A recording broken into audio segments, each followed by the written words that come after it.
মহাপুৰুষ শ্ৰীমন্ত শংকৰদেৱৰ ভাস্কৰ্য আৰু জীৱন পৰিক্ৰমাৰ ওপৰত প্ৰথমবাৰৰ বাবে তৈলচিত্ৰ প্ৰদৰ্শনী চিত্ৰ ভাস্কৰ্য শিল্পী ডক্টৰ ৰঞ্জিত কুমাৰ বৰুৱাৰ 10 বছৰীয়া পৰিকল্পনাৰে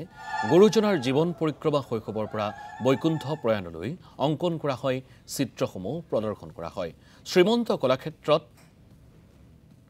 আনুষ্ঠানিকভাৱে মুকলি কৰা এই প্ৰদৰ্শনী অনুষ্ঠানত উপস্থিত থাকে নিবন্ধকাৰ ময়ূৰ বৰা জ্যেষ্ঠ সাংবাদিক সঞ্জীৱ ফুকন সত্ৰ মহাসভাৰ প্ৰচাৰ বিভাগৰ সম্পাদক ঈশ্বৰকান্ত দেৱমোহন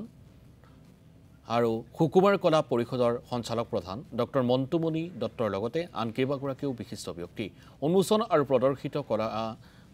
সমাহাৰৰ ভিতৰত আৰ্হিমূলক বৃন্দাবনী বস্ত্ৰ শংকৰদেৱৰ শাস্ত্ৰ প্ৰণয়নৰ ভংগীত 7 ফুট উচ্চতাৰ প্ৰতিমূৰ্তি আৰু চিত্ৰসমূহ প্ৰদৰ্শন কৰা হয় 19 জানুৱাৰীৰ পৰা 21 জানুৱাৰীলৈ 3 দিনীয়াকৈ কলাক্ষেত্ৰত ৰাইজৰ বাবে প্ৰদৰ্শনৰ ব্যৱস্থা কৰা হৈছে চিত্ৰসমূহ শংকৰদেৱৰ জীৱন পৰিক্ৰমাৰ ওপৰত আমি অসমত এতিয়ালৈকে এনেকে লৰালি কালৰ পৰা বৈকুণ্ঠ প্ৰয়াণলৈকে লিখাখিনিহে পাইছোঁ চিত্ৰ আকাৰত পোৱা নাই গতিকে মই সেই লিখাখিনি বাৰম্বাৰ পঢ়িও চিত্ৰ সম্ভাৰটো বিচাৰি নাপাই 10 বছৰমান এইটো মই চৰ্চা কৰিছোঁ আৰু বিষয়বস্তুবিলাকো সাৱধানে চৰ্চা কৰি তাৰপিছত নানা স্কেটছ কৰি যেতিয়া এটা ফলৱৰ্তী উত্তৰ পাইছোঁ 32খন চিত্ৰৰে মই শংকৰদেৱৰ জীৱন পৰিক্ৰমাটো আপোনাৰ শৈশৱকালৰ পৰা বৈকুণ্ঠ প্ৰয়ালৈকে শেষ কৰিছোঁ কিন্তু কলা বিথীকাৰ স্থানটো কম সেইকাৰণে ইয়াত আজি 17খন চিত্ৰ আৰু মূৰ্তিভাগ প্ৰদৰ্শন কৰিছোঁ গতিকে গোটেই চিত্ৰবোৰ কল্পনা কৰি মৌলিকভাৱে সৃষ্টি কৰি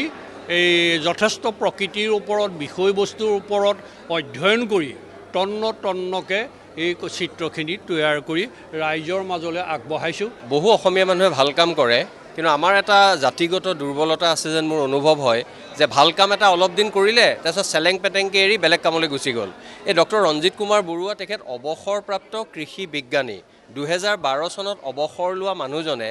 নিৰন্তৰভাৱে এই বাহিৰৰ বিদেশৰ মানুহে যে কিবা এটা বস্তুৰ ৰাপ এটা সৃষ্টি হ'লে সেই কামটোত একানপতীয়াকৈ লাগি থাকে আৰু আমাৰ সাধাৰণতে অসমীয়া মানুহে যিটো কাম নকৰে সেই ক্ষেত্ৰত কিন্তু এটা উজ্জ্বল দৃষ্টান্ত ডক্টৰ ৰঞ্জিত কুমাৰ বৰুৱা আৰু তেখেতৰ সৃষ্টিকৰ্ম আপোনালোকে নিজেই দেখিলে ইয়াত আজি মুকলি কৰিছে এই যে মহাপুৰুষ শংকৰদেৱৰ জীৱনৰ তেওঁৰ মানে যিটো অসামান্য মহাজীৱন আৰু অদ্বিতীয় যি মহাপ্ৰতিভা সেই তাৰ স্থানে কি দৃষ্টান্ত তেখেতৰ কল্পনা শক্তিৰ মাজেৰে তেখেতৰ সৃষ্টিকৰ্মৰ মাজেৰে ইমান ধুনীয়াকৈ জ্যোতিষ্মান বা সমুজ্জ্বল হৈ উঠি শংকৰদেৱৰ